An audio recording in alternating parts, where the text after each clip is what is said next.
welcome back guys to my channel. So isang magandang araw po sa ating lahat. Sana po ay patnubayan tayo sa ating mga gawain ng ating buong may kapal. So guys, ito guys, tatapos lang ng ginagawa natin na ating experiment na project. So yan guys, gawa-gawa ko lang yun siya guys. Walang mga sukat-sukat yan, yung distansya ng butas niya sa kanyang nozzle. So yun guys, experiment ko lang to. Actually guys, pang-apat na symbol ka na to dahil yung tatlo sa mga naunang video ko, yun nga lang hindi ko na po sa aking YouTube channel. Puro lang yun guys sa bahay yung gamit sa bahay, kaya ito kasi yung gamit ko ngayon sa bahay. Yan, ganito. So yan guys, parang okay naman siya dahil blue flame naman yung lumalabas yan, makikita niyo. Yan. So yung nozzle ko guys na ginamit ay 3/4 yan guys, 3/4 by 3. So 3 inches yung haba niya, tapos 3/4 yung laki niya. Yan. Ito naman guys yung ating chamber, 4 inches naman yung height nito, yung taas niya. So ayan guys, so para sa nakikita medyo okay naman siya dahil lumalabas din naman yung na blue. Ito guys yung kulay orange na to, susupply ito ng langis. Yung marami-rami kasi yung nailagay natin dahil hindi ko pa ito ginagamit yung kanyang langis. Nakpan ko lang muna, hindi ko pa inasimbulan ng kanyang tangke. So yan lang muna guys yung ginawa ko. So first to guys, 30 holes itong ginawa ko guys. So ang first layer niya 6 sa kanyang oil extractor, tapos yung second layer niya 6 din na kabanda. So ang oil extractor ko guys 6 na patusok. Tapos yun yung second niya, yun yung pabanda naman. Tapos dito sa kanyang third layer, yan guys, yung nakikita nyo parang nag-slant na kulay blue na yan. Yan. Ito. Yan. 10 yan guys, yung nilagay ko dyan, 10. Tapos yung dito naman sa taas, yan, naglagay ako ng 8. Super, parang okay naman yung kinalabasan niya. So, asul din naman yung labas pa rin. So, ginamit ko lang dito guys, sa oil extractor niya, sa first layer ay 2.5.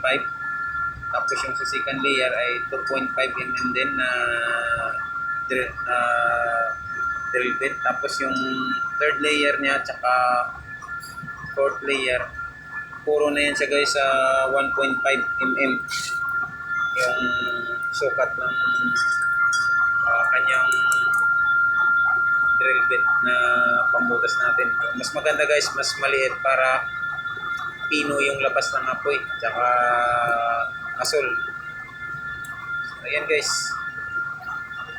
hindi na natin na-videoan yung simula ng paggawa nito, pagkasimbol ko, dahil kung pagdugtong-dugtongin natin guys yung mga video, mahahaba masyado. Saka hindi tayo maka full time dito guys sa paggawa nito dahil may trabaho din tayo, kaya medyo makaluwag-luwag ng konti.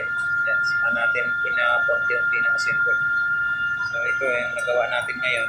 Yan, ito yung sa supply na daanan ng langis niya. Tapos ito naman yung sa kanyang hangin. So for ito guys, pansamantala lang po para mapagana ko muna, para makita ko kung ano yung resulta ng aking experiment na ginawa.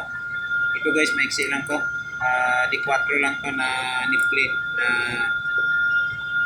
3/4 by 3 yung 3/4 by 4 yung haba niya.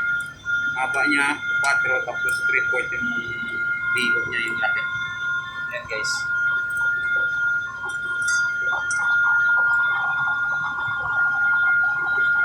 Kung hindi pa pala kayo guys subscribe sa aking channel, so subscribe na po kayo guys. Tapos pakikit naman ang notification bell para at updated kayo sa aking iba pang mga video. So yan guys, maraming salamat. So yan guys, kung nagbabala kayo na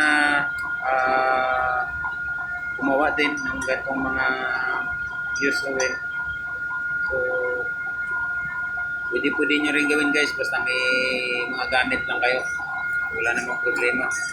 Saka siyempre pangalawa dyan, yung time natin, kailangan kung gusto nyo matapos agad, kailangan matutukan nyo talaga siya. Sa akin, hindi ko na umpisa ng video nito simula nung ginawa ko dahil kaputol-putol guys yung gawa natin ito, kung kailan lang naman talaga tayo makalibre ng time, kaya hindi natin siya matutukan ng gusto. Yan, dinagdagan lang natin ng langis dahil paubos na yung langis na na-supply. So ayan guys, ano na rin si Maki. Hindi na lang yung ano niyan, mahina lang yung hangin. Pwede natin palakasan. So nasa 1/4 lang yan. Hindi tayo malapit ng gusto dahil mainit masyado. Baka masira yung camera ng ating cellphone, so naglalay lang tayo konti guys.